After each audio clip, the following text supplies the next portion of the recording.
Hello, and welcome to Breaking the Guard. On today's episode, we're going to talk about who's the baddest man on the planet right now. And that is obviously something that's always under contention.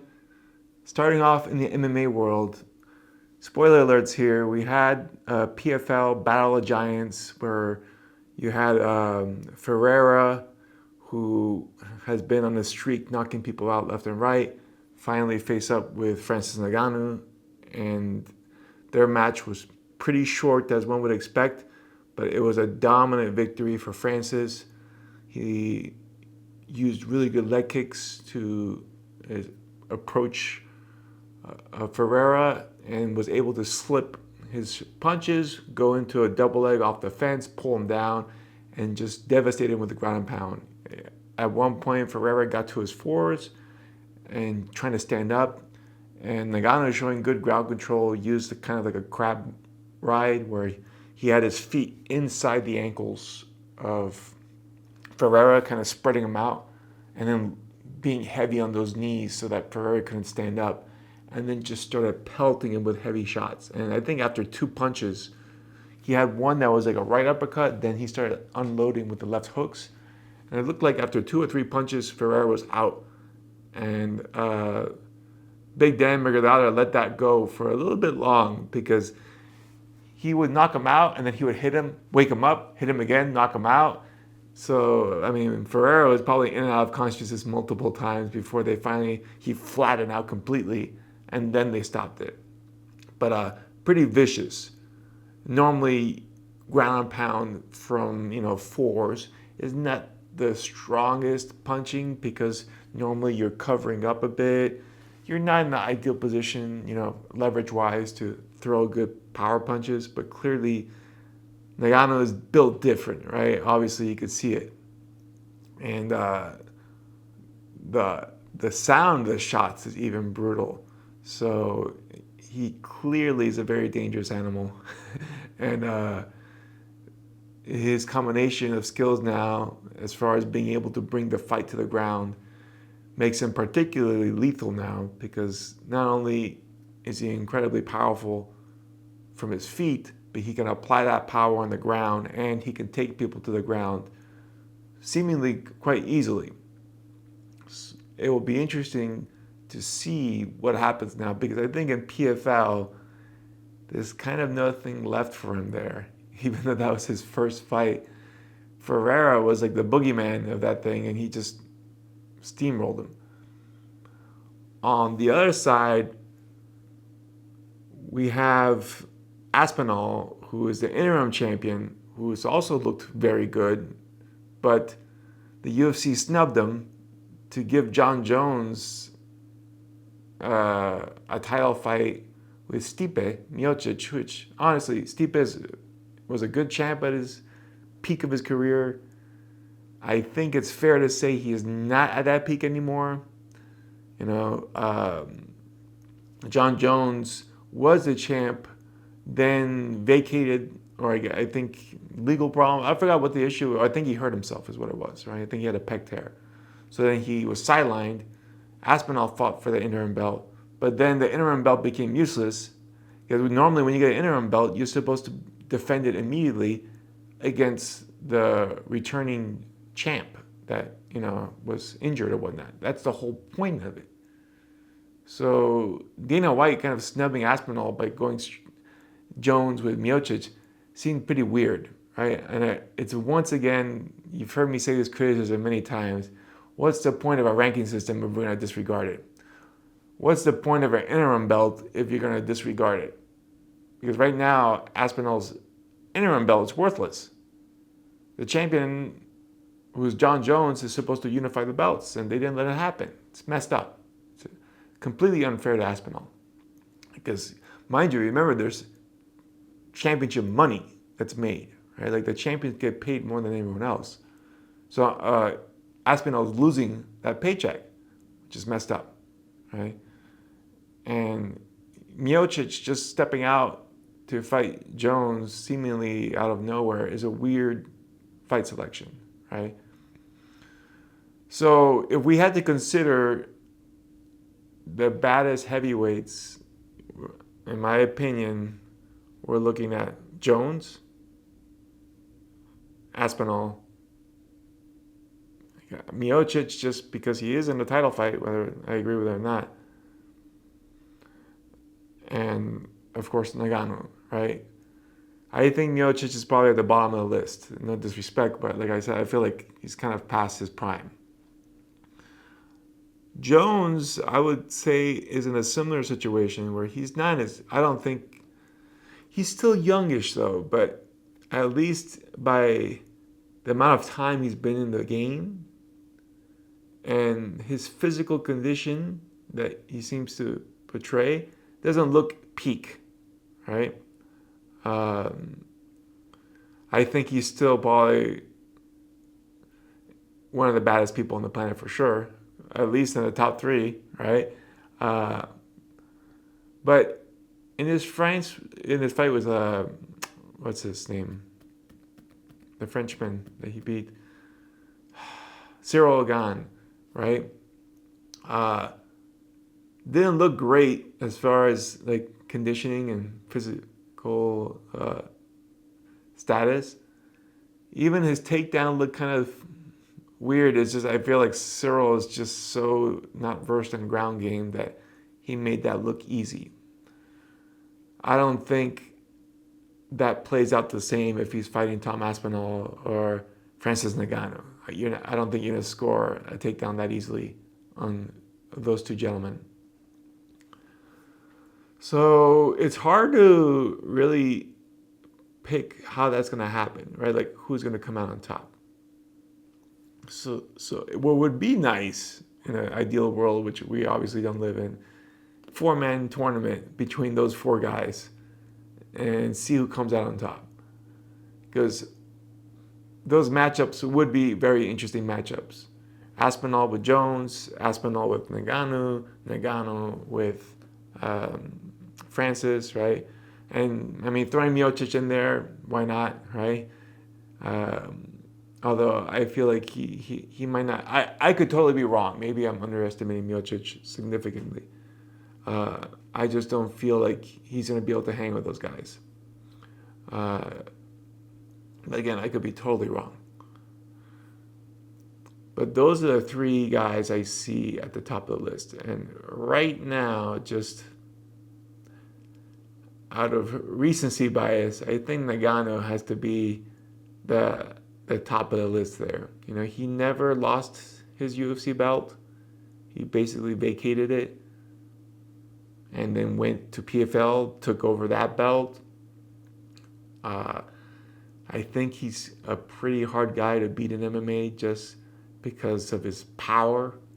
And now that he's got wrestling on top of that he's able to use effectively to land devastating ground and pound, he's going to be a scary guy to face off with. But the thing about heavyweights is that they all have that type of power on their feet usually. So anyone could knock anyone. Like I said, Ferreira could have won that fight with Ngannou if he would have landed a good combination, right? Like it just all depends. With Jones, that's the one area I feel like he doesn't have. He has not really scored one-punch knockouts. I think with the exception of the Cormier rematch where he head kicked him, at least as far as my memory serves. He, of course, can get TKOs and get submissions, but he doesn't have, in my opinion, that heavyweight knockout power that a guy like Ngannou or Aspinall has. So I feel if Jones is going to win fights against these guys, it's going to be from conditioning wins and from a technical standpoint, taking people down, getting submissions, or just outworking them on the ground, out wrestling them, out pointing them on the feet, perhaps. But it's not going to be. He has more ways to lose, I would say, as far as he has to be perfect as far as not getting hit by any of these big shots from these monsters, and has to be able to put them away, which he can. So he can submit people. So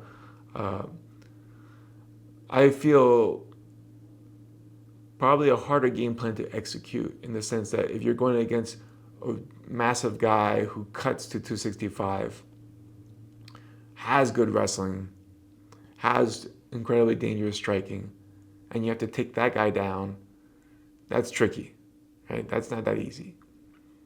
So I feel like Jones is probably lower on the list as a result of that. And again, also I just think because of his time in the UFC, and also like the things happening in his life, right? Like, he's always getting into trouble, you know. That's, to me, doesn't really signify like someone's in a good place, right? But Jones has yet to suffer defeat, so he could always win.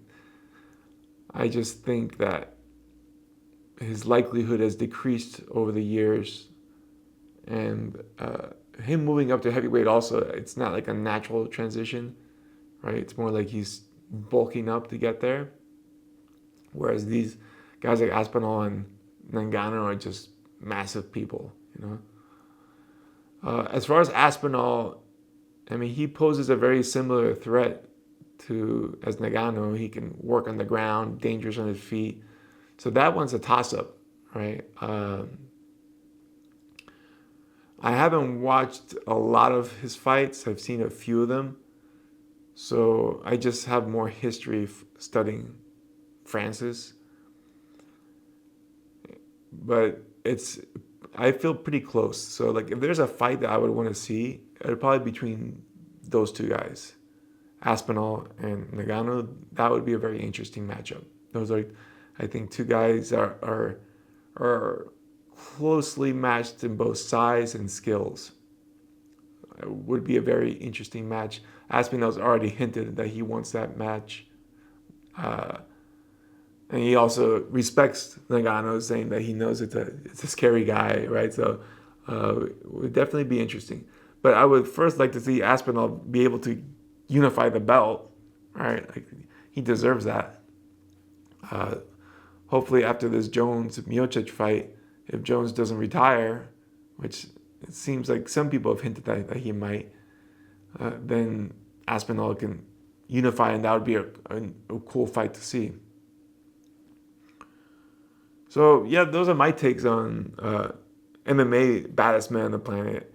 I didn't mention other organizations like ONE FC just because I don't really follow them too well, and I haven't seen somebody at ONE FC that seems to stay on the top. Like, they're moving around quite a bit, and personally, I just don't think they're at the level of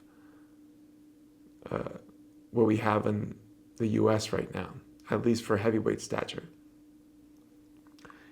In grappling, the conversation is much easier. It's Gordon Ryan, Kaynan Duarte, and Nicky Rod. These are the three guys that have made a name for themselves. Gordon obviously has won everything there is to win in no-gi. He's got a ridiculous record, a submission ratio over 80% as a black belt, and he's got like 100 plus matches as a black belt. Just insane output, right? And although now he's kind of, stepped back as far as being able to compete as much due to health issues, his technique, his conditioning, his will is undeniable that he's obviously number one seed. But behind him, Kaynan now replicated a similar feat in his last ACC run, where he got double gold, 7 submissions out of 8 matches.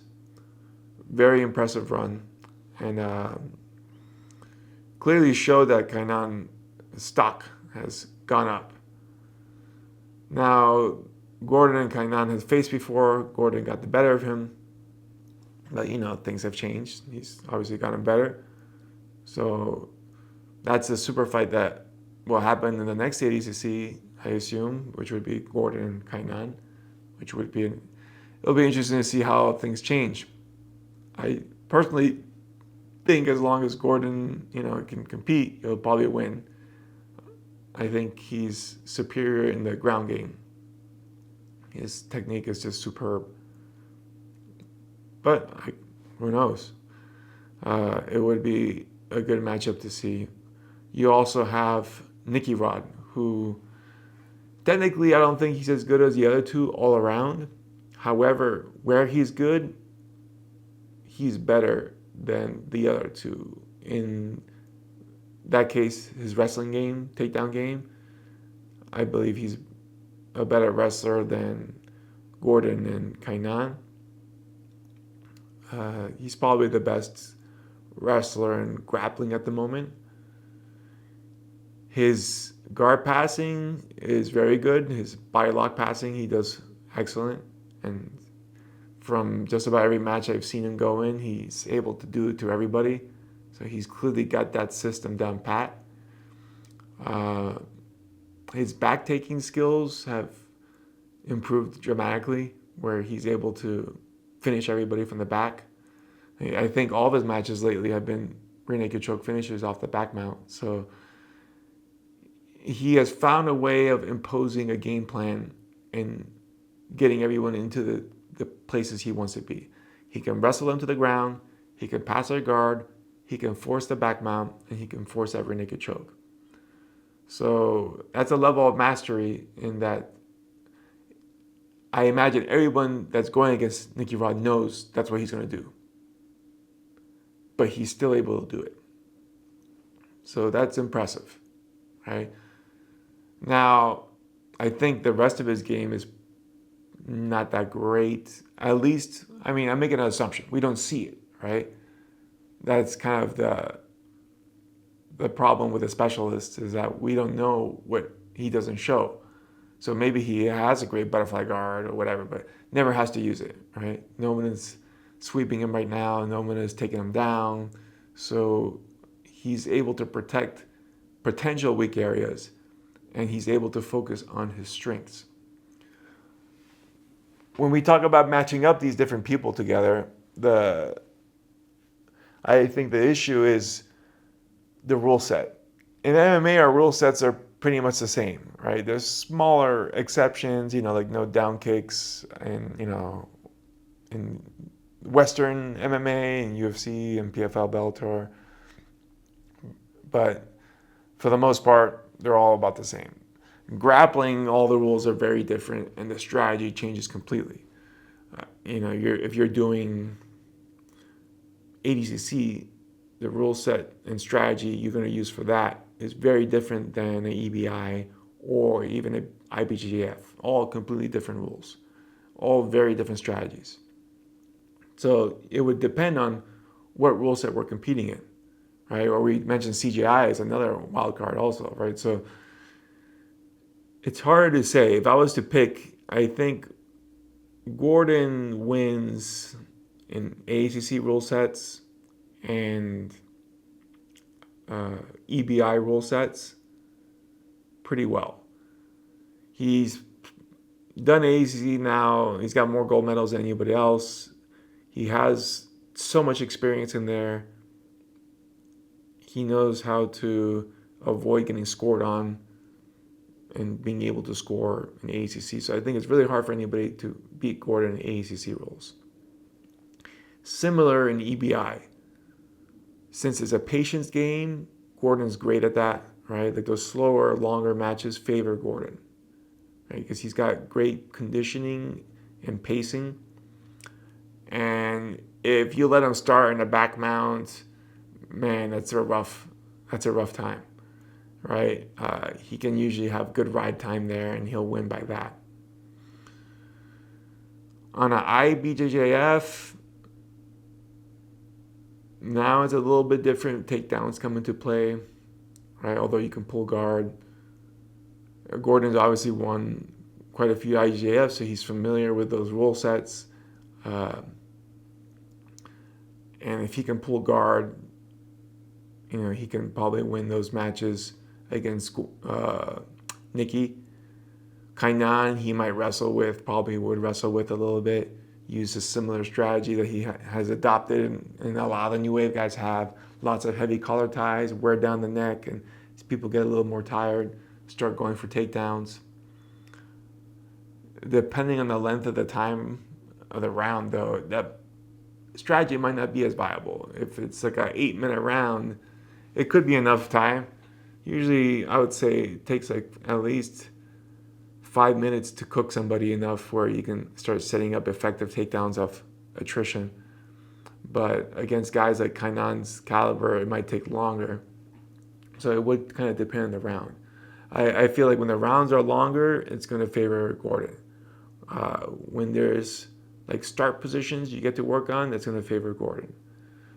I think the rule set that would favor someone like Nicky Rod would be the CGI and made by his teammate Craig.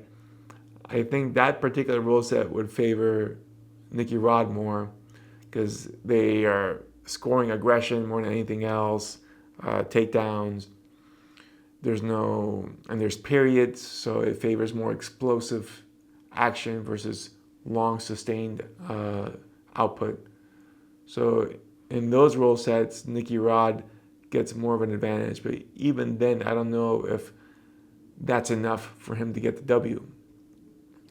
I think Gordon is definitely at the top of the list there.